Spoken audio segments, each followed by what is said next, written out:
Now broadcasting from the Next Gen Conservative Studio in sunny South Florida, bringing you the latest in politics, current events, and pop culture. This is the Whitfield Report with Sam Whitfield.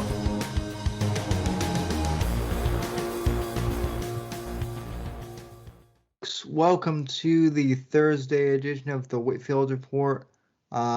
Technically, you guys might be hearing this on Friday, but we are recording this on Thursday, so technically it's the Thursday show, so welcome everyone. As I mentioned in the Batman review video that I did on YouTube, this will be a spoiler filled review, and we're going to do this episode probably in multiple parts. But for part one of this spoiler review, I have Sean Semanko of Real News, who I miss seeing him on Twitter because I don't get to hear his Twitter takes anymore on various things.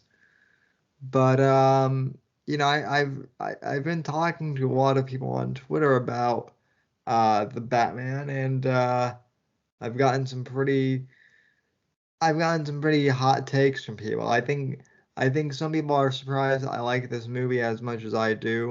But anyway, first off, Sean, welcome to the show, and just kind of before we get into spoilers too much, what were your just general kind of initial, I guess, hot takes? Greetings, gamers, and thank you for having me on as always. I got to see this movie early screening, so I didn't have any spoilers, which was great. And I say this to preface it because my opinions may change. There's a good chance my opinions will change on a second viewing, which will probably come this week or next when I take my girlfriend. But I have mixed feelings on it, mostly positive, but I do have mixed feelings. There's stuff I love, stuff I liked, and stuff I disliked. I absolutely adore the cinematography. Greg Fraser is my second favorite cinematographer out there. Only Roger Deakins beating him. Very beautiful. He shot Dune. He shot Rogue One, The Mandalorian, and some other things I'm probably forgetting. But he is fantastic, and the cinematography is probably the best ever in Batman. Lots of cool close-ups, lots of cool colors. Very good. I would agree. Yeah, absolutely. It's one of the best parts. The score surprised me. It was really good. I've always been a Giacchino fan, but I didn't think he was going to be the right choices because he's usually better at doing happier music, so to speak. But the score is great. Very moody. It's got that theme that everybody's going to come out humming in their heads afterwards. And it's actually very simple. It's only 2 notes on the piano. I know how to play. It's very simple, but it's very good. The mood's very good. I love the noir detective-y Blade Runner kind of vibes in this. Very good, very atmospheric. Acting all around solid. There's not a bad performance. The story is good-ish, and I'll explain why later, why I'm a little kind of iffy on it. And the plot is kind of the same thing with a little good-ish. The characters are all superb. I love the direction they took in all of them. I love how they did something different, and I love everybody that played them. The negatives, though, that I have is the third act is very weak and very uncharacteristic of the whole film, and I don't want to say anticlimactic. Yeah, it kind of is kind of anticlimactic. Sure. Not really. I mean, it's kind of thematic, but it's kind of not. And there's some issues with it that don't make sense. There's a reveal that I feel like could have been what felt like would be a Marvel end credit scene. I'm glad this doesn't have any end credit scenes. Just didn't need to be in the film. And there's this one line, and you know it, and half the internet probably knows it now, that's said by Catwoman that pissed me off, took me out of the film. It's a woke line. Doesn't need to be in the film. I bet it's a studio note. I bet studios put it in. but it takes me out of the film, and it pissed me off for a while that I just couldn't get it out of my head because the movie had nothing to do with it. It comes out of nowhere and just takes you out of it, and that's all you can think about for a while. Really, so when it took you out of the film, like it took you out. It wasn't like it took you out, but then you were able to get back in. Yeah, and that was the problem. It's like for a good 30 minutes, I just couldn't stop thinking, like, why the fuck was that line in there? That pisses me off. Is this a woke movie? And I just couldn't get it out of me. I eventually did because I would kind of force myself, but that's the problem with shit like that is Yeah. it takes you out, especially when there's no set. And this is the problem with that third act in general, is there's just no setup for a lot of things. Like there's this thing the Riddler does that's like the big finale, and it's never set Yeah, up. and And that yeah, line and is not a so I reflection of that. And everything else though in those and so first I two acts is awesome. Awesome stuff. But there's just some random shit thrown in that I just didn't care for. But I'm trying to think of my other negatives, but those are really it. Like I said, the negatives aren't a lot. It's just they have a good chunk of value with them. Weight wise, the things I loved are pretty solid. The things I liked were decent. You know, they're not super main parts of it, but the things I disliked were kind of in between. They're not really super important things, but they're not um, pointless things either. And so that's where the only other thing I really just kind of didn't care for is their portrayal of Bruce Wayne in this. I think Pattinson is fantastic. I think he's fine. I think he's great. I've always really thought he has potential, and I didn't think he was going to be bad in this at all. But his Bruce Wayne, I didn't care for, and it's not because I see what they're going to probably do with some character growth with him, which I think is good, but I think it was a little overdone in the moody depressiveness of him. It didn't feel like that when he was Batman, he was a different person. I mean, it kind of does. It feels like he's letting his rage out. But when he's Bruce Wayne, I expected a little something different. I understand that he's more comfortable as Batman and he's Batman through 90% of the film, which I thought was cool and was different. That's great. But when he's Bruce Wayne, I expected some more vulnerability, maybe, or some more something that's hiding behind that mask. And I think that would have been more interesting to see that this guy is like really broken. Like you get the vibe that he's broken, but you never really see it. You can tell he's depressed, you can tell he's going through shit, but you can't really see why, and you can't really see all the effects on him. You see it a little bit where people are like, oh, you're not very charitable, you're not really doing much, we could use you. And there's like a subtle thing somebody mentioned, and I'll let you give your thoughts. That was a really cool detail, but you notice that whenever he's outside, he puts sunglasses on. And that's because he's used to being outside at night and the sun's too bright for him. He's never outside, like physically outside, without sunglasses. When he goes inside a building, he takes them off, but like in the funeral scene. But I thought that was a really smart detail. Like there's a lot of really smart, cool things in this, but everything added together, it doesn't completely fit. It's not a masterpiece. It's good. I'd give it like maybe an 8 out of 10, but it's definitely not the best Batman I've seen. It's probably the most comic accurate adaptation, which I think is cool, and I like that. But I think it was not as good as I thought it was going to be, but it was not as bad as some were thinking it was going to be. I didn't like it as much as I thought I would, but I still liked it. Yeah, and I mean, I think that's actually a pretty fair analysis. I mean, I gave it like a 9.5 out of 10, which, again, I know that's pretty high for some people, and Yeah, it's uh, generous. I also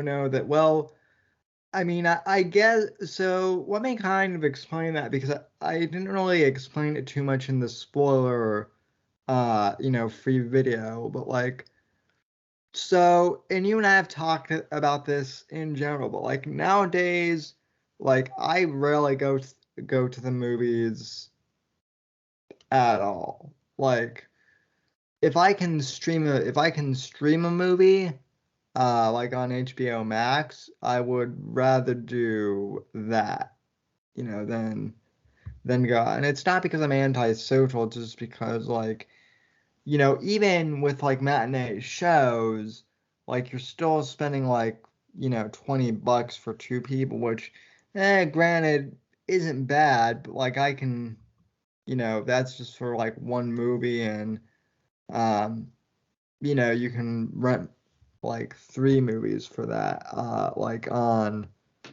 demand or something. So, going to the theaters, like I've done it twice this year, and I've liked it, but like I guess, uh, you know, I mean, going into this movie, I didn't really have any expectations, like whether it would be good or bad, and I guess I was kind of surprised at how good it was, because as like a long-term Batman fan, like I've read the comics since I was a kid, uh, so like a lot of like the notes of like the long Halloween and Batman Year One that they used in this, like I picked up on.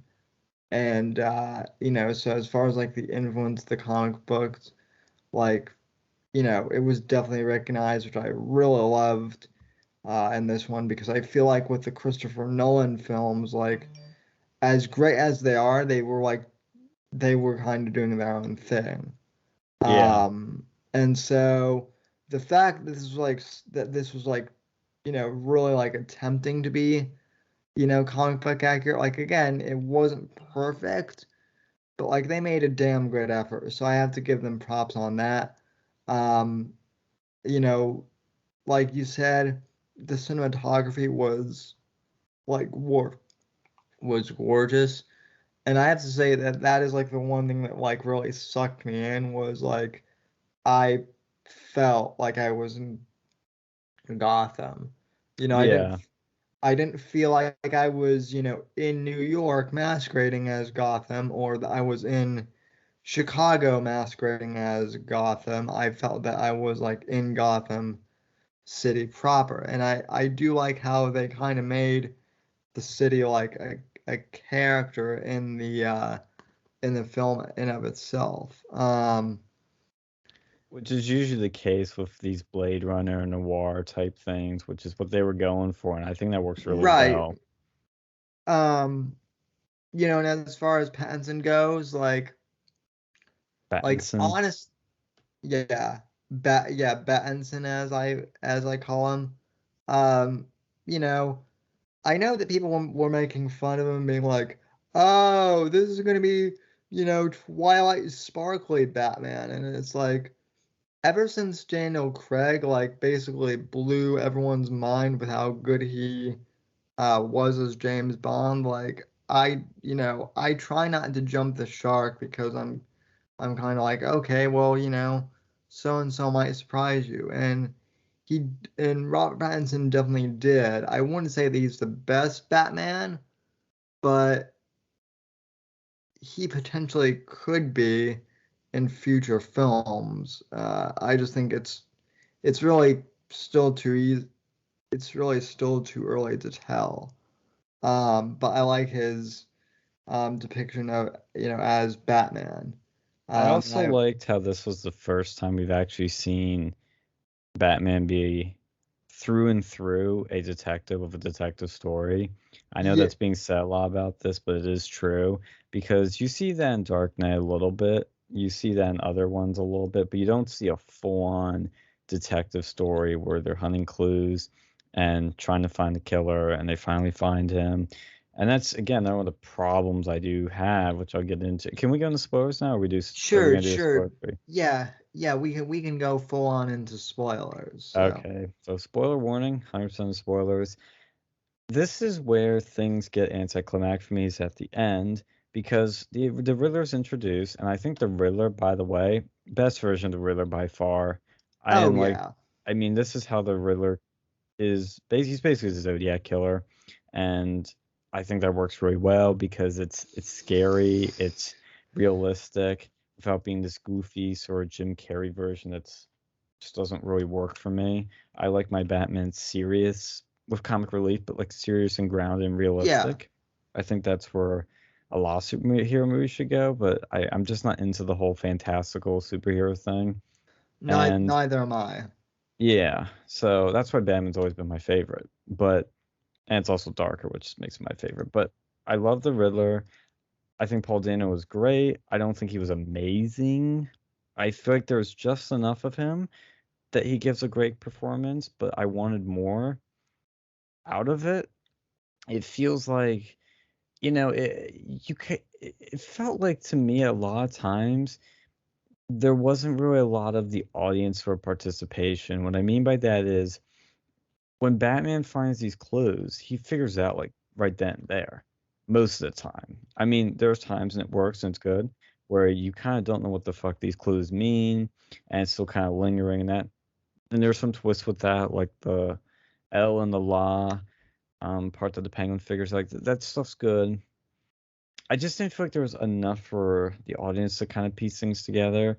And then when you finally get to it, it's kind of what you kind of expect. Like at first, I didn't know what he meant by see you in hell. Again, good mystery. I didn't understand, or I didn't know who his final target really would be. But I had a good guess it'd be Bruce Wayne, and well, shockingly, it is.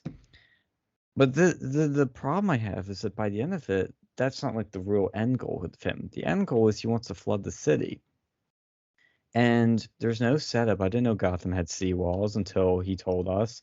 I didn't know that was going to be a thing except from the trailers. And why is he doing that? I don't understand. I still don't understand his motivation for flooding Gotham. I get to an extent, but I still don't get it. Well, and the other thing that someone pointed out was like, and I think this was Gary from Nerdrotic that pointed this out, was where the hell did he get the resources to like Yeah. and like You could say his online community, but that's a bit yeah, of a and stretch. well, yeah, and I mean also like, By the way, you the know, like, Riddler's a streamer in this, if anybody didn't know. He's like literally a live streamer. well, I mean, so I will say that like the live streaming thing is kind of cool because Yeah, I like liked it. they've done that in the comics, and for the past couple of years. And I don't know if you've played like any of the Arkham games, I but own them, but I played one of them like when I was really young, but I own them and I want to play them. yeah, so in that game, like basically you basically talk to Riddler like over a computer screen, and like he'll give you like puzzles, and you have to like either run around Arkham Asylum or run around Gotham City to do that. And so like that version of the Riddler was definitely in this movie. And yeah, when it comes to Paul Dano, I feel like he did a really good job of Riddler. Um, One of the things I read was that they kind of, and I understand why they did this, but they did say that they kind of, I guess, pulled the Riddler back a little bit because they didn't want Paul Dano to go to get like too invested because he is like a method actor or whatever, and they didn't want him getting like too super invested in basically like, and I hate to make this comparison, but I mean it's what they said. They didn't want him pulling like a Heath Ledger and basically suiciding himself because of the stress. So, um, I would have liked to have seen more, um, but at the same time, I mean, I don't know. Well, see, the thing too at the end, and Chris Gore mentioned this, and it's a good point. I mean, it's very clear that this movie has a lot of inspirations from the comics, but also inspirations from Seven. I'd even argue Blade Runner, Zodiac, and a few other movies. But at the end of it, like I am cool with this movie 2/3 of the way through. I'm digging it. I like it. Yeah, And it just needs to like have this final payoff that makes me go, God, that was an awesome movie. But it doesn't do that, and that's where I'm kind of left a little like, I liked it, but not as much as I want to at the end of it. which which which honestly is like the reason why it gets like a 9.5 out of 10, because the first two acts are like masterpieces. If this were like a TV show, right? Like these like it would have been like a great first arc, but then like the third act or whatever the finale is just like I feel like they rush. My problem with the ending is I feel like they rushed in, like they tried to cram way too much into the last act. Well, it is a 3-hour movie, and that's where I'm like, Right, which is weird. cuts. There's one big thing that they could have cut, which I'll mention in a second. I know why it's in there. Cut that, and then you could have had like a 2-hour, 2.5 hour movie or 2 hour 45 minutes with a much tighter, cleaner movie that was better. The Honestly, when you say TV show, that's what really intrigues me. This really, if we really want to be honest, should have been an HBO Max TV series. It would have Yeah, been the biggest thing since Game of Thrones. Having this style Batman in a TV series where he every week is trying to solve a mystery. And maybe the mystery lingers through the whole first season. Maybe it's 3 episode arcs. It could be the coolest TV show ever. Ever.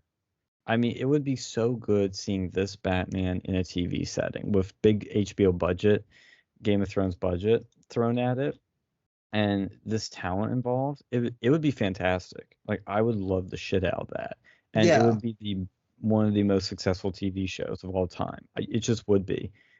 That's what they should do. I don't want a Penguin TV series. I don't. I want this as a TV series. And with the ending though, the whole movie is pretty small scale, and I mean that in a good way. It's very, Batman, Gordon, and Catwoman figuring this whole mystery out with the Riddler, and Penguin, this crime lord that's in the city. It's all that stuff is set up well. It builds well. You get world building, but it's all contained in this city in a pretty small scale way, where there's just this guy murdering some big name people. But at the end of it, it goes into the whole city's gonna be flooded. It gets into this big Hollywood spectacle, which I'm not saying that's necessarily a bad thing, but it feels for this movie uncharacteristic. Whereas with Seven, it's small scale and it ends small scale. It ends with Kevin Spacey, Morgan Freeman, and Brad Pitt in a box in the middle of a field. And it's dramatic. It's one of the most memorable endings in cinema. It's superb. It's a great plot twist, and it leaves you going like blown away by the end of it. You don't need a big spectacle, and I feel like that's what the movie wins. It fucking needs this big spectacle at the end of it, but it really didn't.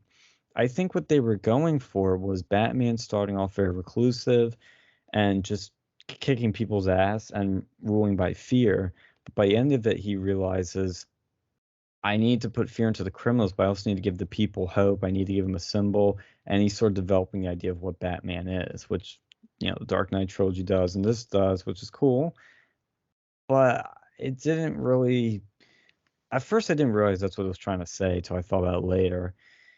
It's not very clear in that, and the way to go about it, they could have done it in a cooler way. yeah, yeah, and I agree. I agree with you because like the thing it is like and that's the other thing that I like about this. And this is one movie where I felt like this is one area where I felt like the Dark Knight trilogy like started off really strong at, but then kind of like, for the Dark Knight and the Dark Knight Rises, this is where the Christopher Nolan movies kind of fall apart.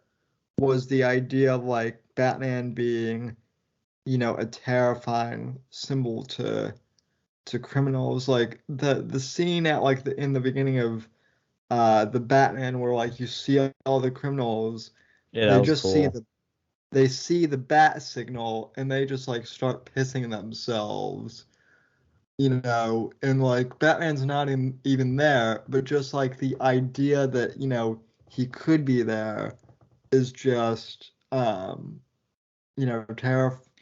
And that's a terrifying. good example of show don't tell. They don't say Batman's scary. Well, I mean, they kind of do, but the way that they show it is really well done. And that scene was selling me. I'm like, oh, this is going to be really good. And then it just kind of disappointed me at the end of it. Whereas The Dark Knight, I mean, I don't want to compare it to it, but people are, and I don't think they Well, showed that yeah. it's different. That's one of my all-time favorite movies, top 3 favorite movies. It's amazing and it's flawless from start to finish. It is one of the best movies I've ever seen, hands down. But the way that movie ends is so much better in so many ways. Because again, there is some of this sort of big spectacle to it, but that's kind of the way they were doing their films. And it isn't even too big. It's not like the whole city's gonna be flooded. It's 2 boats are gonna might get blown up, and Harvey Dent's kind of going on a murder rampage. You It's know, not too big.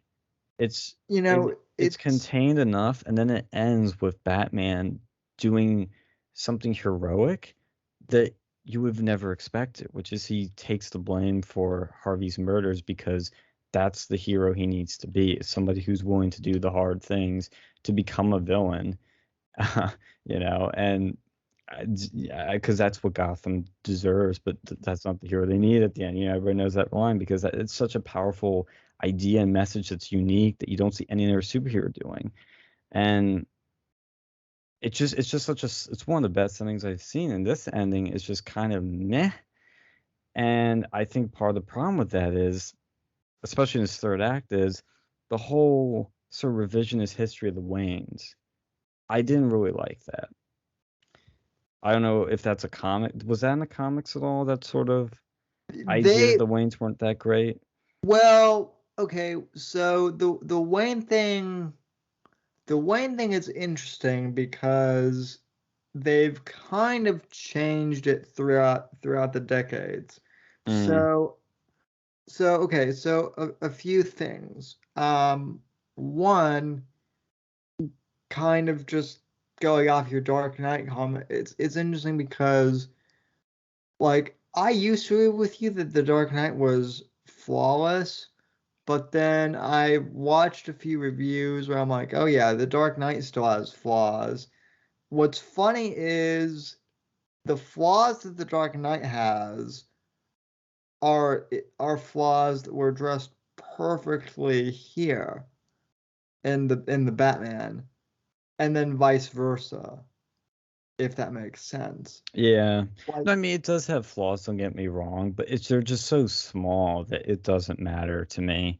well, I mean, like the It one, doesn't take me out of the movie. I That's the mean, important the thing. one thing in the dark, yeah, no, it doesn't do that, but like the one thing that like, okay, so two things that kind of like drove me a little bit, I wouldn't say like mad with the Dark Knight, but like two things that were kind of disappointing. Like one, they were like kind of starting to do with like detective work, to like Yeah. try and find out who the Joker was, and then Alfred does that whole like, when I was a young man and I was in Burma, there was a guy who was burning down the forest, and somehow that leads Bruce to be like, okay, well, fuck the detective work. I guess it doesn't really matter. And I always kind of felt like, what, that's not really how Bruce would act, I guess. Um, and then the other thing too, and this is actually due to the College Humor YouTube channel. I don't know if you've ever seen this parody, but there's like a there's like a thing where they rewrite the ending of the Dark Knight where they rewrite the ending of the Dark Knight where Gordon's like, wait a minute, you don't have to take the fall for Harvey Dent. You can just blame everything on the crazed clown man. And See, Batman, I thought about that, but the problem with that is the Joker was in a completely different location, and I don't think it would have made sense actually. yeah, I mean, that's a good Because point, but Harvey then dies in a different location, so it wouldn't make sense. And the Joker's like dangling.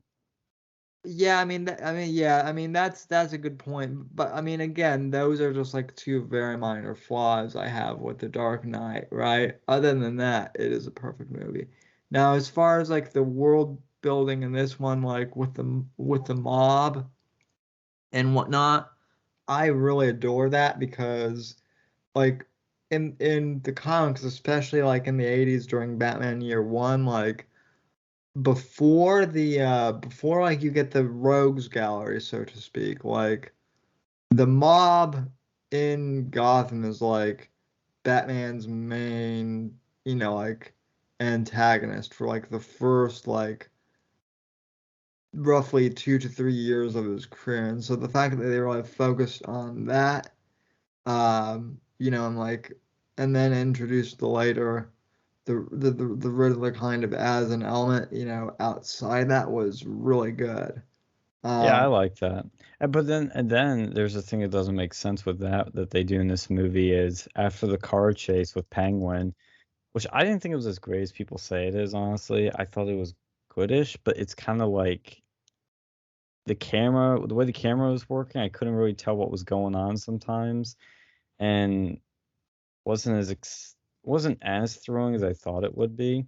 But by the end of it, like Penguin like just fucking like messes up this entire highway. And him and Gordon, like, they have him against the wall later and they're getting answers out of him. And then they just leave him. Like, this y- is a guy that's literally committed so many, broken so many laws and they just leave him. And yeah, the reason they leave him is because he needs to kill what's his face at the end of it. yeah, that does kind of annoy me, and I guess part of the reason why they did that is because they're setting up Colin Farrell's like Penguin series on HBO, but like, They can do that. I mean, there's a lot of like, ways you can do that, but this is just it's a plot hole because they yeah, would have like, arrested him. I mean, maybe he breaks out of jail, you could do shit like that, yeah, but have Penguin break out of jail or something like that, or well, no since Chapo. I mean, that's what he or feels like is one of those guys that has so much influence and people everywhere that he could like buy people off to get him out of jail. right, exactly, have something like that, Oh, but then but when Riddler's in jail, he of course bumps into the Joker in the other cell, which I don't know how I feel about that because on the one yeah, hand, I was like, oh, is this the Joker? I can't tell. And then I could tell. It's pretty obvious by the end of it. But it felt kind of forced into the movie to set up a sequel. I know Matt Reeves keeps saying, well, he may not be in the sequel. No, he's gonna be in the sequel. It's pretty clear. Like, it's obvious as shit. But I wish it was Joaquin's Joker. yes, and that's one thing that like I think that's one thing that like you and I have talked about too, is like I feel like this Batman would be perfect for uh the Joker that we got in Joker. Because as much as that Joker is a very different take, he's more of this mentally unstable idiot, which in many ways wouldn't work as an nemesis to Batman. The problem I have is we've had like three fucking new Jokers in the past like few years now. We had Jared Leto, Joaquin, and now this guy. And I think I'm just kind of, I won't say I'm sick of the Joker because I love the Joker. It's one of the greatest films ever created. But I just feel like it's going to get harder and harder to do really good ones that are different. And I think we should try doing different villains, which is what I liked about this is it did the Riddler and in a Right. different, cool, better way. But I don't want to see another Joker because I don't think it's going to. I mean, I could be wrong. Don't get me wrong. They could prove me wrong, but I just don't think it will work that well. Yeah, well, I mean, when I saw Joker and I saw like yeah, I get that he's more mentally unstable and like he suffers from a mental illness. Like I get that, but like that's kind of the Joker that I would want to see face off against Batman just because like I feel like that would be so much more different, for Batman to face, as opposed to like, a mobster, which was what Jack Nicholson was, or an anarchist, which is what Ledger was. Like it would have been different. It would be, and it sounds like what they're going for with this one is that he has this facial deformity where he's always smiling and then he eventually embraces it after being bullied with it for it. And that is something different. I just don't know if it's going to really work. But I did like the Penguin in this. I think Colin Farrell is great. Probably one of the better performances, very indistinguishable. I think he's the perfect Penguin, and I think he does it Yeah. really well. But back to the Wayne thing, I just thought that was so stupid because initially you're like, I get kind of pissed because I'm like, oh, they're trying to make the rich people bad, and they're trying to make the Waynes bad, which I think is kind of lazy. That's done a lot nowadays. Well, But then it kind of saves itself because it's like, oh, he didn't intend for these people to get killed. But it gets wrapped up real quickly in this one conversation. Then I'm like, well, what was the point of that? so so in the comics, in like in the Long Halloween. So okay, so Falcone is essentially supposed to be like the Godfather Yeah, type figure in like the Batman universe, so to speak, right?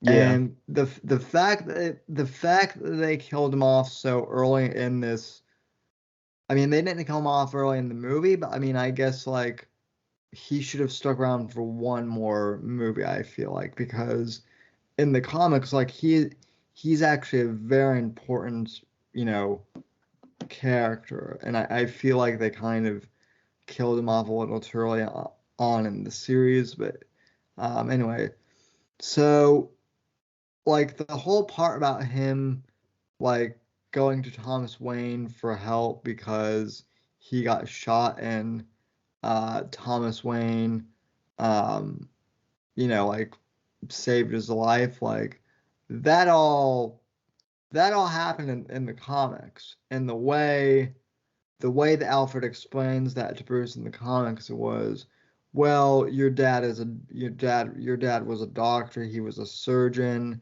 yeah. so obviously he wasn't going to, turn someone down who needed help. He didn't like it, but Yeah, and I like that part 'cause I think that's interesting. he still But did it's it. this idea that he hired him to kill a reporter, and then it turns out, well, he just hired him to like scare them. It's kind of just, Yeah, that's so the whole idea of like demonizing the Waynes, like that's something that has been like it's been in the comics, but it's been like newer in the comics, like within the past like 5 years, which again, yeah, which gives me that makes it, comics gay and everything. yeah, So yeah. That's what I was gonna say. It feels like the sort of revisionist, I don't, for lack of a better term, woker comics. I don't know why. I still don't understand why that's in this movie at all. Because it happens and it's resolved quickly, and then that's it. You could have cut that out, saved a lot of time, and I just didn't get it. I really didn't understand the point of that. yeah, now the one area where I and we can kind of go into this too with that line in particular. So I know that people liked Zoe Kravitz. What's interesting to me is the people who were really critical of Robert Pattinson, for some reason, they really liked Zoe Kravitz as Catwoman. I didn't think she was that great. I thought she was fine, but I didn't think she was bad. I just didn't see what was so Yeah, great about her. so I mean, so here's my take. I think she was fine too. My problem with her is that like, okay, so Batman's kind of supposed to be like, moody and broody and whatnot, right? Yeah, And Catwoman, I mean, supposed to be she's very not, flirtatious, I guess. yeah, I mean, she's not supposed to be like silly or over the top, but like, Yeah, she is more flirtatious. She is like more, I guess, sexy. seductive. Yeah, She doesn't, she'll make like funny quips in the comics, like, I mean, she does that a little bit here, but I guess part of the problem I had with Zoe Kravitz's Catwoman is there are times where I feel like, she's supposed to like have like an emotional scene, or like she's supposed to like be kind of acting like Catwoman, but just because I don't know if it's because she's a new actor or what, but she just kind of comes off as like wooden, or like her performance feels a little forced to me She is all. doesn't come off as sexy. That's the problem. I think No. what's interesting about that character is that, yeah, there's a sort of sexy appeal to it. And it doesn't have to be, like you said, doesn't have to be over the top. But I think what could have been interesting, and I this is going to sound contradictory, but I love the serious tone of this movie. I love that it's not a joke every 5 minutes. Right. But I think Catwoman could have helped giving it a little more levity. And I can tell that's what she kind of does. But I think that would have made it again interesting contrast to Bruce, because Bruce is being all or Batman is being all moody and broody, and she's trying to be all like cheerful and happier. Not very cheerful, but just lighter and Right, sort yeah. of more like this sort of YOLO. Well, I'm just gonna like. She's kind of this sort of edgy girl that really doesn't give a fuck, but in a sort of, but she's funny, and that's those sort of people in your life. They're oh kind of yeah, like these sort of YOLO people, but they're really funny. and that's her role in the comic book, too. So like the fact that and again, she could be coming back for future movies. Who knows? Yeah, I don't doors left open. I don't think she's bad. I just think possibly because she's, a newer actor, like maybe, I don't know what else she's. I mean, I know that she's probably acted in like some smaller films, but she just seems, I guess, newer to the whole thing, and Yeah. so Well, I think too, the whole way she gets tied into this, where she's trying to find her friend, I don't understand why that's so important to her. yeah, the friend thing feels the friend thing feels really out of place. Now, the whole thing with her being Falcone's I like that daughter, twist. See, that was a that twist I liked. and that actually is that actually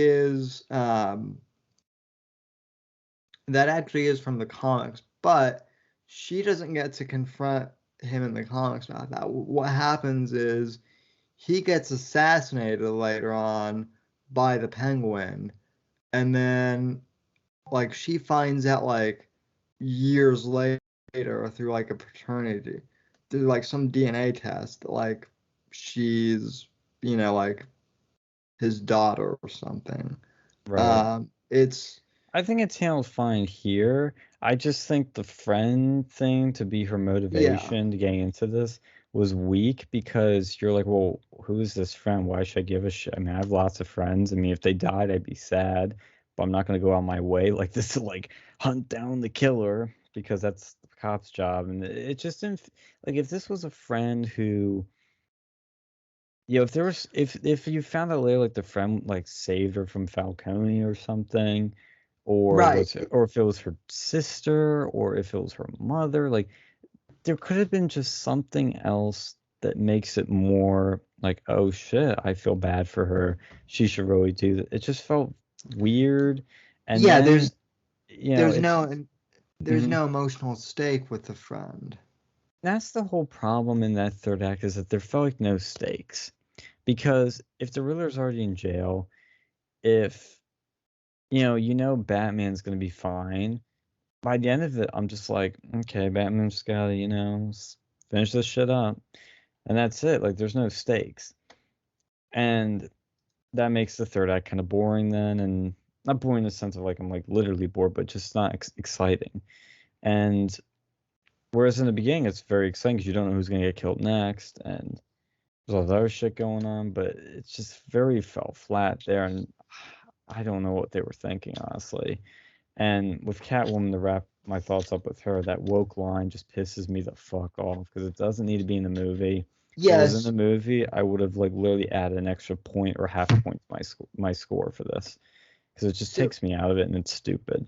So let's dive into that specifically, actually, if we may, because again, that's one of the reasons why it kind of faltered for me too.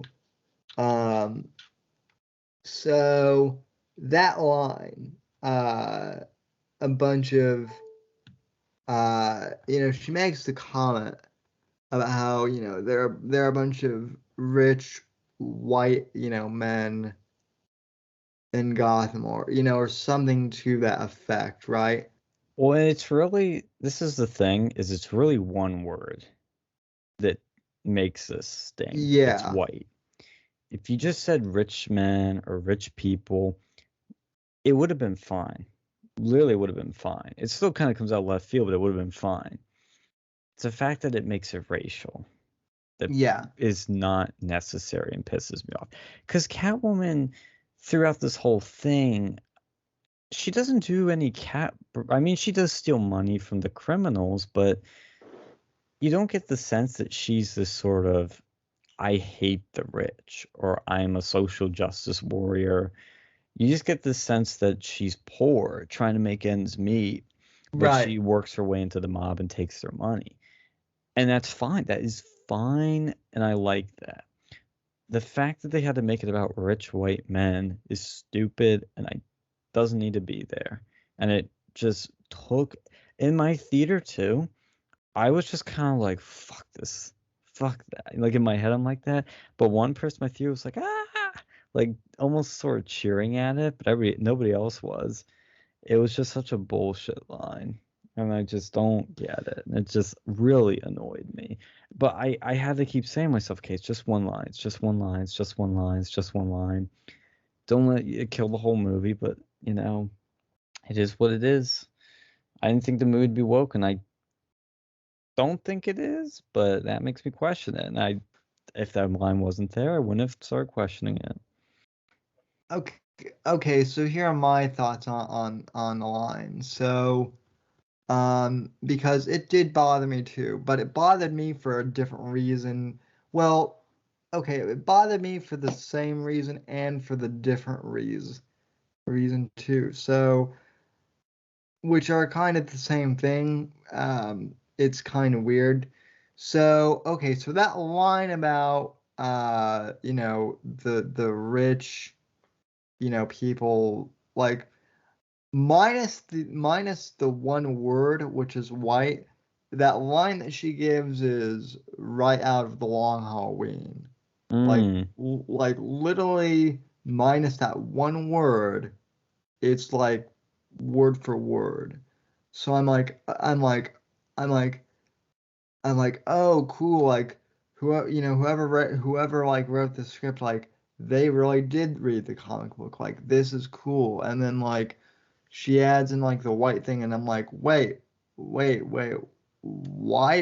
why did they add, why did they add that? Like, it's basically like they, they took like a perfectly good line I that ruined it. that literally didn't need to be changed, Yeah. literally part of a comic book, and then just to fit modern day sensibilities or whatever, um, which was Walter Hamada's doing. He's the one who's basically like, he's the big social justice head honcho at DC now.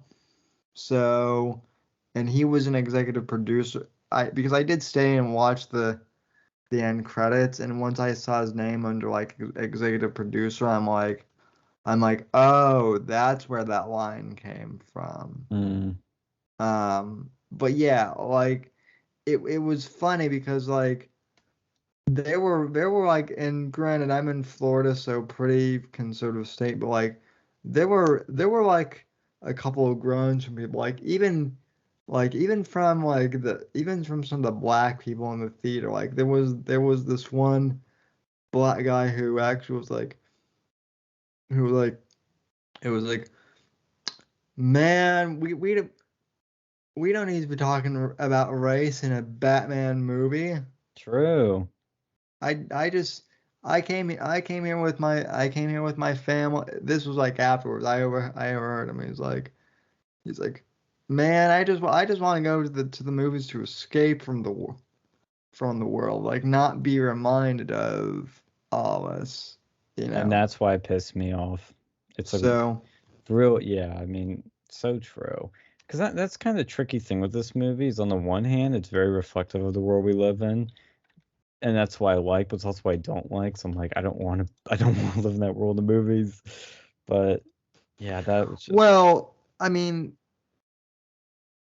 thing that I the thing that I like is that is that for the most part, I feel like this movie actually is reflective in like a realistic way of how the world is, yeah. as opposed to like the social justice realm See, of the things, which ironic thing is is, who is Catwoman falling in love with? A rich white man. That's what got me. Is like I right. started thinking maybe it's not woke, but no, it is a woke line. But it just is like very ironic that she falls for the rich white male. So Well, although in this version, like she doesn't yet know that Bruce is Batman, yeah. which is kind of interesting because like she actually like figures out pretty early on in the comic books that Bruce is Batman. Oh, okay, so that's my other problem with the third act is like the Riddler basically like basically just like deducing uh that Bruce is Batman. That Well, he really deduces, but then he realizes or you think he has, but he really hasn't. I don't know if you picked up on that, but that was kind of what happens at the end. Is he thinks you the audience thinks he's deduced that, but he really hasn't. oh Maybe I'm misreading it, but that's kind of how I interpreted it. It was a bit yeah, confusing. Don't get me well, wrong. okay, so honestly, my thoughts on the final act was so I have so again, I have mixed feelings on that third act because I don't mind the flooding itself because that flooding, believe it or not, is from a story called um No Man's Land where literally does flood. Well, see, And that would be fine if they set it up. And it's yeah, like, oh, Gotham has seawalls. I didn't fucking know that. yeah, but they didn't set it well. And the other thing too is like the so in the comic book, basically Gotham gets like hit by an earthquake, which basically like breaks down the seawalls. So like no one's really at fault for it, but just like, because it's like, a natural like, thing that happens. But because of that, basically like, all the criminals get like let out, because the power grid like shuts down, so all the criminals break out and basically like Gotham becomes like a big shit show. Like if that had happened, I would have been okay with it. But like the fact that like Riddler purposely at the last minute like makes that happen is just like why? Like I just don't honestly, understand why he does it. His rationale is so that we can have like all the rich people, like the not rich people, the corrupt people centered in one place. We can shoot them, but it just doesn't make a lot of sense. Like that wouldn't really happen, and they'd probably be protected, so he couldn't do that. And then he has all these like people come in as dressed like him and try to shoot him, and it's just a little weird. And then they shoot her, the mayor candidate, who's clearly a progressive, and then she survives. I actually would have thought it would have been so much better, because this is what I thought they were going to do, and it surprised me. I wish they killed her. That would have been actually surprising, and it would have been like, oh shit, he actually got her. Even when he was in jail, he got her killed, basically. Like that would have been so much cooler. But and it's like Alfred, he almost dies but doesn't, which I was fine with that because we didn't get enough of Alfred. But the mayor candidate should have been killed. Big mistake. I actually I actually agree with you on that. Um, you know, I think story wise that would have worked. I can see why they didn't go that way. Yeah, I can see why Because too. you know, if they had like Black Lives Matter would have been like, you killed a black lady off screen, and by the way, that mayor actually does is actually from the comics, but like she comes in much later in Interesting. Batman's career too. And so okay, so one thing I want to ask you is, what did you think of Gordon in this film? I think the acting was solid, not as good as Gary Oldman, but Yeah, yeah, I would agree. but very initially I really liked it. I liked the relationship, but then I realized Gordon didn't do anything. He did nothing. That's what I liked about the Nolan trilogy is that Batman can do his thing, and then Gordon can do his thing, and then when they work together, that's where the magic happens. But with this one, Batman does everything, and Gordon, yeah, he lets him in the crime scenes, but Gordon doesn't do anything. He doesn't solve any of the riddles. He doesn't get anyone or do anything. Like he's not as utilized as I thought he would be and as he should be. That really was disappointing. Whereas like in Dark Knight, like first of all, he fakes his death and then he literally arrests the Joker. I mean, you feel like in this one you feel like Gordon is like in an unwinnable battle and he's also kind of like given up and doesn't do anything. Whereas in Dark Knight, he's kind of, he's in a tough spot. He's, having trouble, but he's such a powerful, smart, uh, cunning and persistent guy that he cuts through the lagoon and is able to do good things. The thing that I guess also kind of bugged me about this Gordon a bit, and well, it wasn't so much with Gordon himself, but the way they wrote some things, like the fact like he actually did bring Batman into like the crime scenes with the cops like all in the room, did kind of bug me a little bit, only because in the comics and also like in the Dark Knight trilogy a bit, like Gordon would wait for like the cops to clear out of the room Right. entirely and then bring Batman. Whereas like this Batman is just like walking around, you know, with the cops all around him, and like we're told that the cops like hate Batman, but it's like, well, they don't hate him enough because clearly like They're fine with letting him in, yeah. they might not be happy that you know he's there, but you know he's like walking around. I do the And one that thing that makes it less interesting because what's interesting in the Dark Knight trilogy and I've read Batman is that Gordon's like the one guy that'll work with Batman, the one cop that'll work with Batman, whereas everybody else hates him because he's this yeah vigilante. And Gordon is like, shit, like I have no better option. I gotta work with this guy. And so he has to kind of under the table work with him. And this, there's no under the table. It's just out in the open. yeah this scene too in the police station where like they bring him back but they never took off his mask or something. I'm like, Yeah, I noticed that too. That's the first thing I thought. I was like, oh, they're gonna find out who he is. Oh no, he still has his mask on. You could argue Gordon stopped that, but that's wait, very implied. which clearly is kind of what happened, kind of off screen, but like, but even so, um, like they could have been like, they could have been like, no, Gordon, we're doing it anyway, and then have like Gordon get into a fight against one of his, like Yeah, that to me would have been much more interesting. what someone cracked a joke though on Reddit that like Batman hitting Gordon and basically knocking him out is basically what A hate Batman crime. does. Yeah, basically does every time he disappears. Yeah.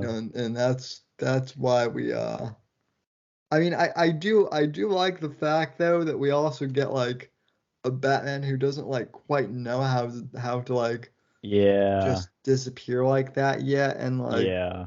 do like all these other things like Oh, I like the vulnerableness to him, which again, the problem against that third act and some of the other characters that when you remove those stakes, it gets boring. But that was what was cool about him is that he's kind of rough around the edges, a rookie at this, and not very good yet. And I thought that was interesting. And even though that cops scene has some problems, the one thing I loved was once he punches Gordon, he puts that fucking zip line up, goes flying up those stairs. yeah. Beautiful shot. Like it's epic. I love that part. And then he gets to the rooftop, and you're like, oh my God, he's gonna fly, he's gonna do it. And then he's kind of like, oh shit, this is scary. This is high up, and you see that it was great acting by Pattinson. And it's such a small thing, but you could feel his fear and you could tell immediately, no words, you could tell he hasn't done this before. This is his first time doing this. Like he's completely scared. He's like, Right. that was my impression. I mean, maybe he has done it, but you could tell that he hadn't done this at least a lot. You could tell that he was scared to do this. And then he whips out a freaking like squirrel suit, which I thought was really cool because it's very realistic.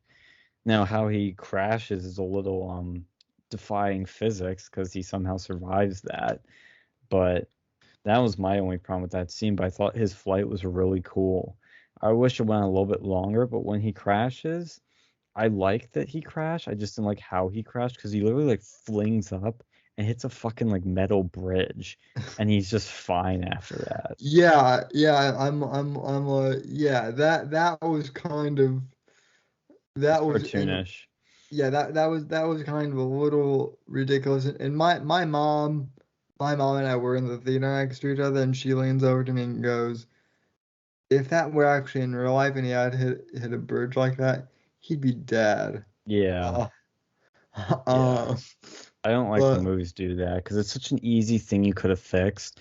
You could have had some other bullshit way he lands, but it's believable. That was just yeah. like I was like, oh come on, like he would have died from that. I mean, that just was ridiculous. Okay, so the other weird thing kind of similar to that. So talking about the third act being weird, one of the things that get that like kind of gets me is there's like a part in the third act where Batman gets shot in like some place in his armor, Yeah, and like it seems like he's critically hit, right? and he Like puts the adrenaline in, the Venom adrenaline, and just kind of goes at it. well, okay, so that was my question, was like, was that a reference to like, was that just adrenaline, or was that, whatever Bane has? And if so, A lot of people were saying it's what Bane has, but I'm not sure. well, to me I that would think be it a- is. to me that would be a little ridiculous though, because like we haven't even because like we haven't even been introduced to Bane yet, and Mm-hmm. Bane's the one who like develops that serum, not Batman. So, Yeah, yeah, that's my problem with that too, is that but it kind of comes out of left field too, which is okay, because all of his gadgets kind of do, but it was just a little weird, hit and I don't understand too, like after that, again, he's technically fine. Like I don't understand the gun physics in this. And what I mean by that is it seems like he can get shot anywhere but the head and he's fine. But why was that shot worse than others? I mean, there's that one scene, it's a right, really cool right, scene where he's in that hallway and all the gun flare is lighting up the Eg- room eg- exactly. and he's shot like 100 times. I mean, it's Yeah, really cool, but if he survives that, why is the shotgun blast like like putting him down. Yeah, thank you. That's a guy what I was gonna say. Like heavy machine gun fire just bounces off his armor like no problem, which is really cool. But then you mean to tell me that like that bird shot from a shotgun is the thing that like that that like cripples him basically.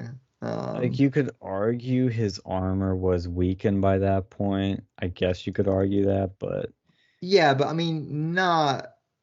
I mean.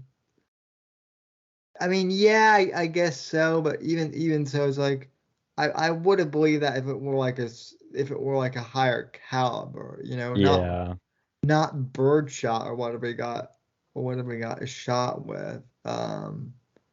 So yeah, I mean honestly, how so here's my spicy take. That third act, honestly, they could have just ended the movie with like Riddler being arrested in the cafe and then like maybe setting things up for like the future. And that's how they could have ended the movie. I would have been fine with that. And then maybe doing the flooding or whatever, doing that third act like as the beginning of Batman 2. Well, I think the problem is that the Riddler became people that they could have surprised you with to kill, so they just went for the whole fucking city getting flooded. And that Mayor Can again, I mean, she's kind of brought up, you kind of forget about her.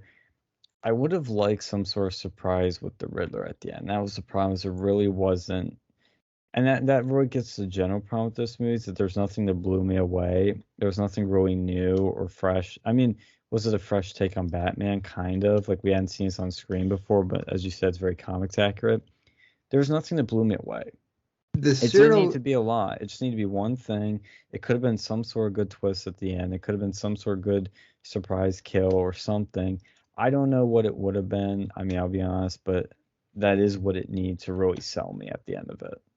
the kill element from the Riddler did kind of blow me away, only because I'm like, wow, that's new. We've never actually seen Riddler get his hands dirty, dirty before, really.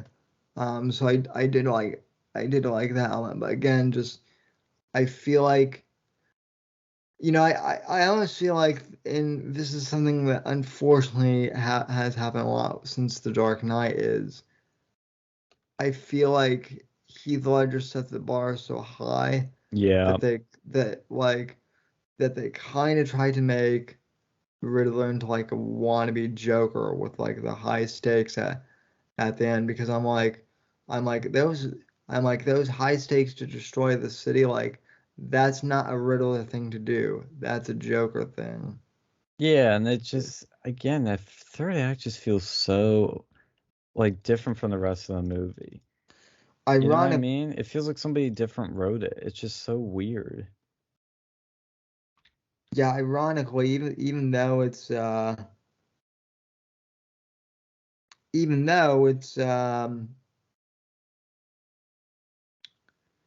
know, even though it's like a 3 hour movie, that third act feels like they rushed through it almost. So, Yeah, and I mean, I think they were like I said, they're trying to get this arc with Batman. Because at the end of it too, I kind of felt, and I see it now, but I kind of felt like, well, what was the point of all that? Well, what's the theme here? What's the message here? I was kind of just confused. I'm like, well, what was the point of all that? Like, okay, there's this case that they don't really solve it. I mean, they kind of do. It just was like very strange. And I have realized later that the point was that Batman is kind of trying to figure out who he is and what he's got to do. But they didn't explore it enough. And they could have, because there were things you could have cut. And they could have. And I think they could have done something more with the Riddler, like some sort of kill or something that makes Batman confront that idea more.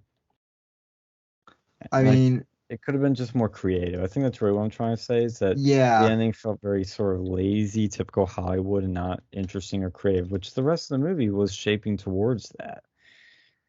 Well, the one thing that I didn't like about this movie either is that like, okay, so this Alfred, right? We don't really get like a lot of screen time with Alfred, right? Yeah, and I think that was fine, but I would have liked more. I mean, so okay, so my whole thing was they should have given Alfred slightly more screen time if they were going to kill, like do the assassination attempt thing, like they did, because like, okay, so the one thing I love about the Dark Knight trilogy, aside from Christian Bale, is Michael Caine. Oh, he's In my perfect. Michael Caine is the perfect Alfred, and like they actually give that Alfred a lot to do in those movies. Like he's actually like he, I mean, he's Bruce's father, in this, in those movies, and he is here a bit too, but I feel like here he just plays like the I'm Batman's butler slash assistant, Mm-hmm. so like when he got when like he was in the hospital, like, yeah, those stakes are there, but it's only because like it's Alfred and we know there are supposed to be those stakes. Like it would have been much higher if that had been like Michael Caine's Alfred, that was like a quintessential, that actually had like more character development. The one thing I will say that I like that was a good twist that really it got everybody in my theater is when you hear that phone ringing, everybody's like, Alfred, don't pick up the phone. Alfred, don't, or no, do pick up the phone. It's like, Alfred, whatever you do, don't open that letter. Pick up the phone. Pick up the phone. Come on, come on. But then you realize that Batman's actually calling that woman. I don't remember who she was, and not actually Alfred. I thought that was really well done because you thought he was trying to call him and he wasn't picking up for whatever reason. Right. I thought that was really good. But then again, it's one of those things that, like you said, you didn't get enough emotional investment with Alfred to really feel it other than just like, oh my God, it's Alfred. So then that's why, again, this is why I have mixed feelings in this movie because there's so many things I like and then there's a whole good chunk of things that just bugged me. Yeah, I mean, in general, I would still rate it, pretty high. Maybe now, like I would still give like a 9, maybe not like a 9.5. But again, still like this is like everything I wanted in the Batman movie, I got, Mm-hmm. which, you know, like we got the true like film noir setting. We got the detective story. And, those ones were like ones that, I think everyone wanted, and we got. All the characters were strong, and yeah. Other than that line, it wasn't too woke, and I really do hope that like Hollywood continues to realize that like that's the direction to trend is like less woke, because like I guess here's my thing is like the Star Wars trilogy, the new one, the Disney trilogy, is the wokest shit I've ever seen. And so my kind of scale now is not so much is it woke, it's, well, is it Disney levels of woke? And if it's not, like, I can kind of tolerate it. So Mm-hmm. Well, and I think too that the technical stuff they completely nailed oh it yeah. across the board.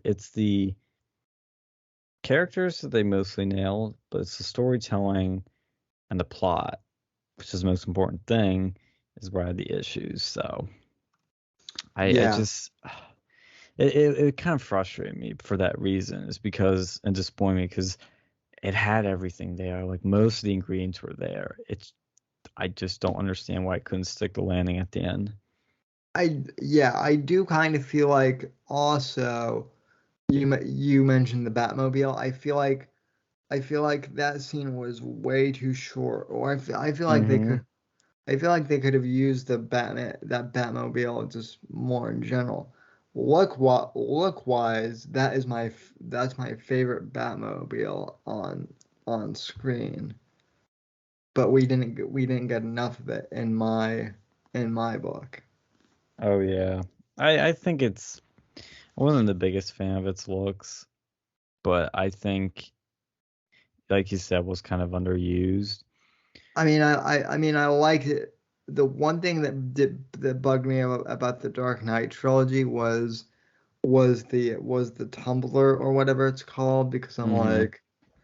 because I'm like, yeah, no, there's no way that thing would realistically be going on like the roads without it like crushing, like not even like, like on purpose, but what just like crushing rando civilian cars and whatnot, like, So to me, like Batman having like a souped up sports car just seems like much more realistic. I don't know. I like the concept of it. I think the design's a little goofy with like the engine sticking out the back. And I think it like I said, it's kind of fine, but it just I like about the tumblers that if it makes a lot of sense because it's this armored vehicle where he's actually super protected. I mean, this one, yeah, it's got the bulletproof glass, but other shit could easily be shot. It's didn't make the most sense in a lot of ways. And supposedly too, like keep in mind this is Batman very early on in his career. Right. So what Matt Reeves has said is that like we're going to get upgrades over time to Yeah, and that's why I to was suspecting, and that's what I hope for. to a lot of stuff too. So um well, great, man. Any final thoughts? Any thoughts just on movies in general, I guess? Well, the last thing I'll say is, what do you think of the use of the Nirvana song? I well, I mean, I'm kind of from the generation that likes Nirvana. I don't know if it's I don't know if Zoomy Zoomers are into Nirvana. A lot of them have the T-shirts, but don't know what the hell it is.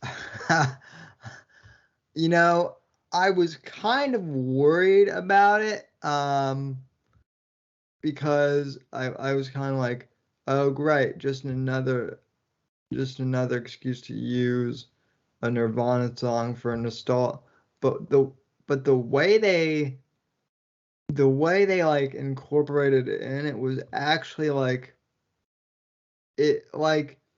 it wasn't like amazing, but I think it fit well in this. So, I uh, think it definitely was something different for Batman, at least. It kind of worked. It didn't take me, I didn't hate it. I I liked it the first time it was used. I think it was fine. I probably, yeah, if I were directing this movie, I probably wouldn't have done it. But the second time it was used at the end, that's where it didn't really work so much for me. yeah. Because it's supposed to be a hopeful moment, but it's like Well, it just didn't really jive well with me at the end.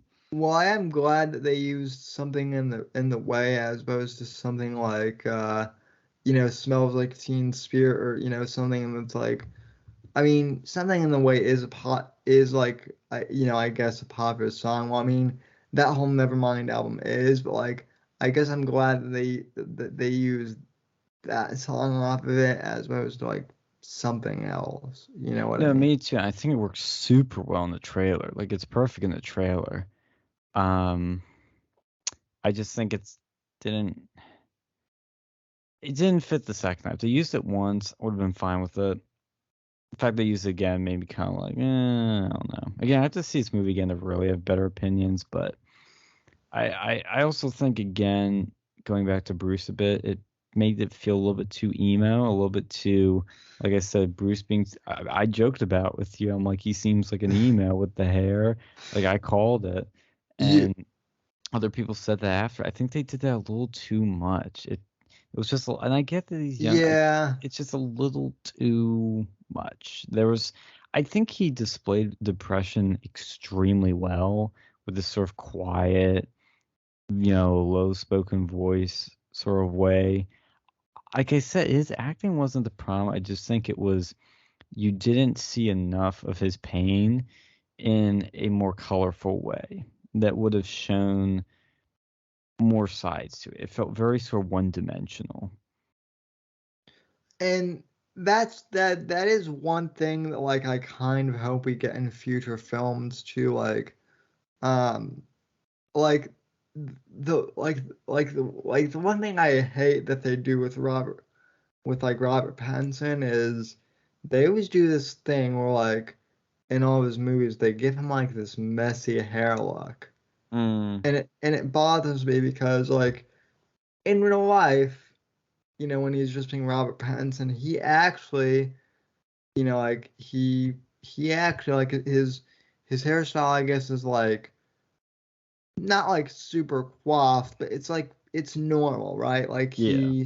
he's very presentable, like, and he's very like very straight, very coiffed. Like, I mean, obviously he's British, so it kind of goes along with that. But like, I'm kind of like, why did they feel the need to like emo, do like the whole like grunge look, like Yeah, well, because like the Reeves really felt that he was writing Batman as Kurt Cobain, which is fine.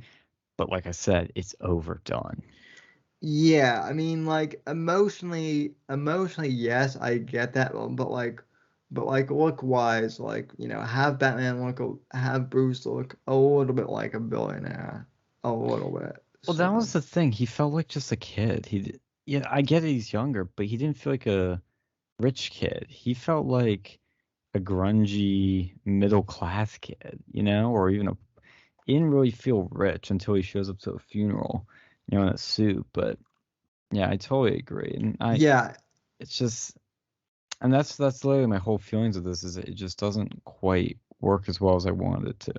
which I am hoping that like so the one thing that like I'm kind of hoping too is like you know I think Bruce slash Batman kind of realized that he needs to like do more to have like a positive influence, like, and I would love to see that too, and like in Batman to like maybe see like Batman or no, maybe see like Bruce have like a few, board meetings at like Wayne Enterprises or something like that, like he did in the Dark Knight trilogy, Hmm. like have that side of like Bruce Wayne as like the shrewd businessman too. So, Well, that's what's um, kind of weird. Like I said, his Batman I think is perfect. Like it's great.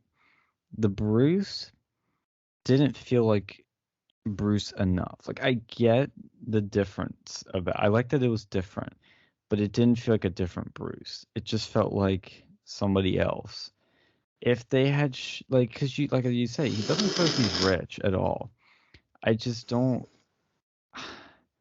I feel like he was just literally like left with this money and that's it. And which I guess is the situation he is in, but it didn't feel like he had other responsibilities. Really. Like I know that one girl makes that line, but you didn't get this sense of like, dude, you got a company to run, you gotta do this, you gotta do that. It didn't feel like he had any Bruce responsibilities, so he could be Batman all the time. yeah, well, he does say that he doesn't like care about like his fortune or something, right? To Yeah. Alfred. And like I'm kind of hoping that that changes because like I don't mind like grungy emo Bruce, like, here, like it's Batman year one, Batman year two, fine, like he's kind of young. I'm hoping though that like along with Batman's, character kind of involvement, like you get like a more mature Bruce Wayne in future films because like otherwise it's not gonna, like it's just not gonna be Batman. So Right, and I think building to that's interesting, which is again why I like how they started this way. But if they add some scenes like, let's say, business executives calling him or him having to show up to Wayne Enterprise one day, you would have gotten that sense that he didn't want to do this, or he's at a board or leaves, something, because it feels like very sort of mid arc with him. Like you don't really feel like you're starting out somewhere. You kind of feel like you're thrown right. into the middle too much.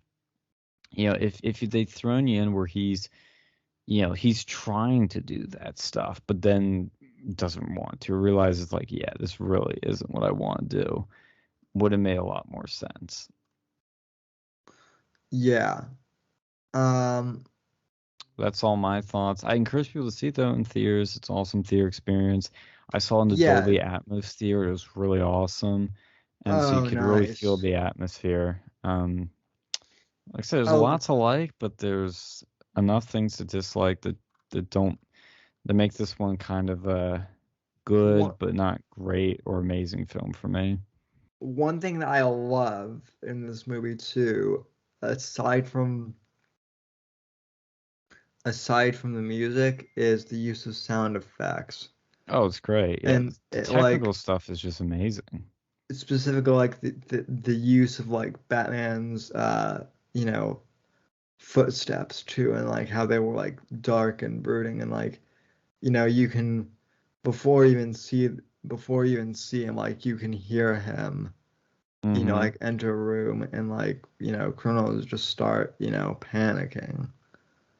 Like he's not like doing any of the weird stuff like, jumping in through the ceiling or anything like that early on in the film. He's just like walking into a room and already people are like, nervous. That's great too. But yeah, I mean, again, go and see this movie, in theaters if you can. It is worth the money. I'm hoping that they do like that when they do release, I'm hoping that they do a good transfer of this film. Hmm. Yeah, and I agree with the way he'd walk is fantastic, and his eye acting, because it's hard to act in the bat suit because you can't really see most of his face, but the acting he does through his eyes and his glares and his looks is fantastic, and the way the Oh, it's camera is like perfect. super close up, like you really do feel like you're in the room with him. It I really does a lot of that stuff so well. I do like I will say I do like the suit too. I know that some people don't like it, but I actually really like this one. Oh, I love the suit. Yeah, I really did. I don't want it. May be the one thing that I think is better than the Nolans was the suit. I don't want to actually say that officially yet, but I'd say if there's one thing, if I had to pick one thing, that's like the one thing I'd pick. I did love how his batarang or bat knife, whatever you want to call it, is a functional part on the suit. Like the bat emblem is a functional part. It's not Yeah. just there for show. Like that's where he puts his batarang. Like that was really cool. And it's in one scene. It's really quick, but I noticed it and I loved it. Yeah, no, I like that too. I like that too, that like that like the back crest is actually a is actually like a functional thing. And that's actually, depending on which comic version you read, that's actually like another thing too. In the idea is that the colonels see that symbol and they shoot that symbol, but it's like heavily enforced, so it does nothing, right? Mm. Um, and I really I actually, and I know that like I know that I'm gonna probably get some hate, but like I actually like this suit better than like the Nolan suit, because like early on in the Nolan trilogy, like I thought Batman's first suit was fine. Then once they got into the Dark Knight and the Dark Knight Rises, I feel like they tried to make him more like a military type, Batman, as opposed to like a detective lurking in the shadows, you know?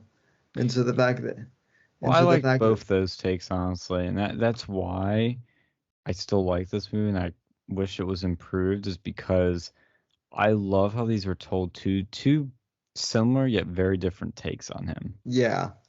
and they both work well in their own ways. It's just, to me, the overall story, acting, music in The Dark Knight is superior.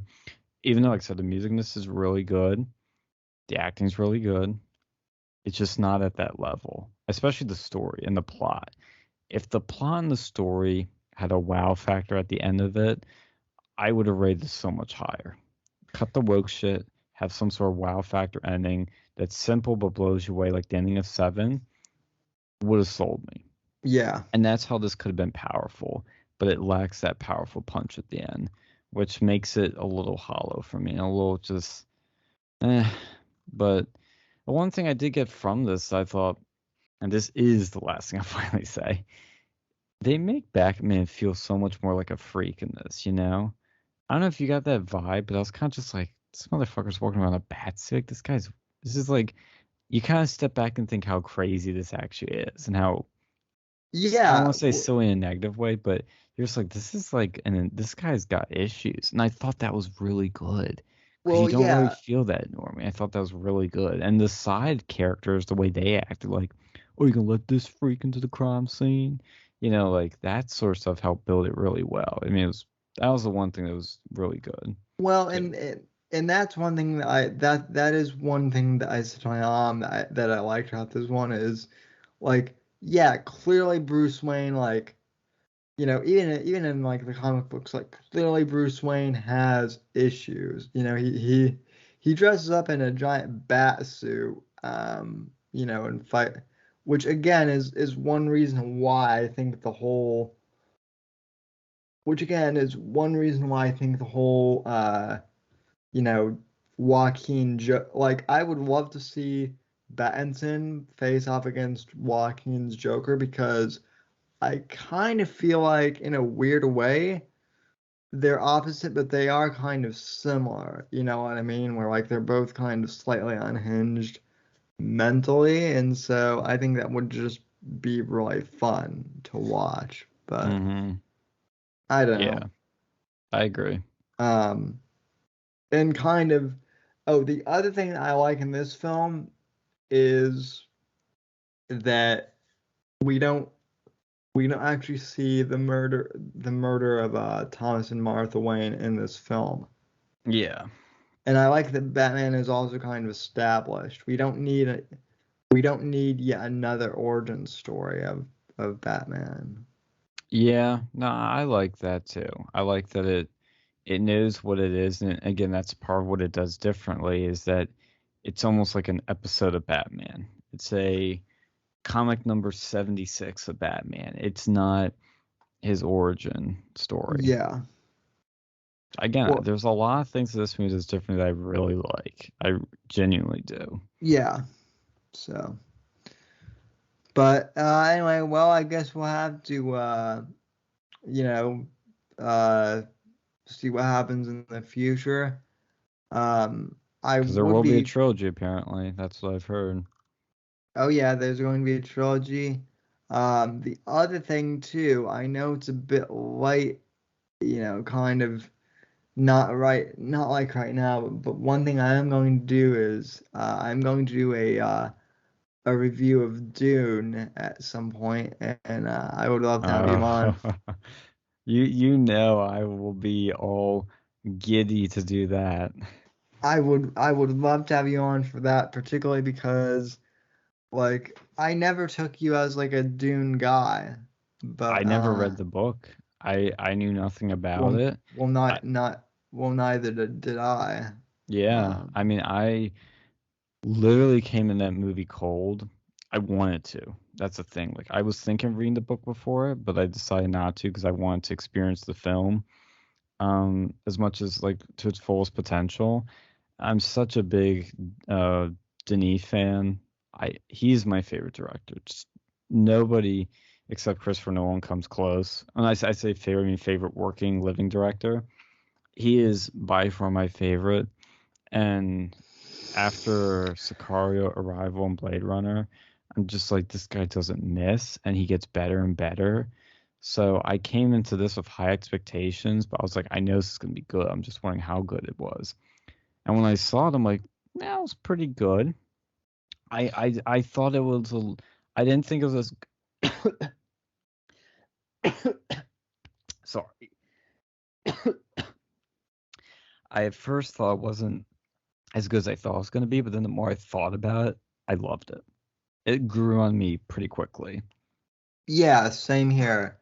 And I did do an initial review like way back when, but I never uploaded it, and it actually I cleaned out my computer and it actually got like deleted by accident. So Oh no. so I mean now that the digital copy is out and like I've had, you know, I'm on spring break this week, so I'm probably gonna rewatch it again. Nice. And so yeah, I think actually doing a review like a few months later and like, you know, how good is it really? You know, has it improved? Has it not improved? So I'm going to be doing that, and I would love to have you on. Oh, absolutely. I'd And love to. then now that everyone's seen, well, now that almost everyone has seen Yellowstone, I'm probably going to do a Yellowstone review at some point too. You have to get Phil for that one because I have not seen it yet. Oh yeah. Oh, dude, you want to talk a show that is like totally based, no political correctness whatsoever? Yellowstone, my nigga. So, Yeah, I'll have to. Hopefully, I can find some time in a month or so to check it out because I feel like I would like it. I like Kevin so Costner. yeah. So, but anyway, well, you know, I know it's late, and you know, we've been going for about an hour and a half, so I don't want to do like a 3 hour show like we did for our Bond, you know, for our Bond show, although that was fun. But anyway, well, where can people find you now, Sean, that you're gone from Twitter?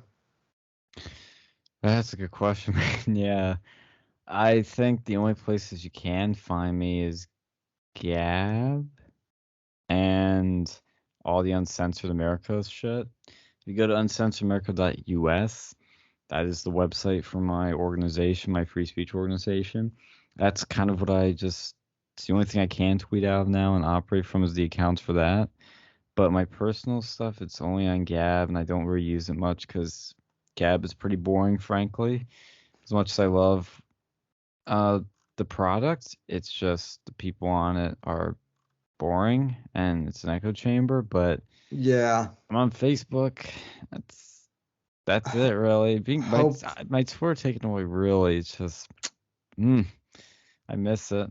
But hopefully you'll be on True Social. I actually think, oh well, yeah, I'm in the waiting list for that. yep, so am I. Um, and after the podcast, I'll talk to you because I actually have an idea Sure. for you maybe, but we'll let the good people go. So thanks to everyone who tuned in for this review. I'll probably have a second review part of this, getting some opinions from some other people. But in the meantime, God bless, God save this great nation, God, freedom, democracy in that order. And I will see you on the next episode of the Whitfield Report. Sounds good. Thanks for listening to The Whitfield Report on the NGC Network. Please visit Sam's website at www.thesamwhitfield.com. and support Sam on Patreon at patreon.com/Whitfield Report. Until next time, God bless, God save this great nation, and God, freedom, legacy, in that order.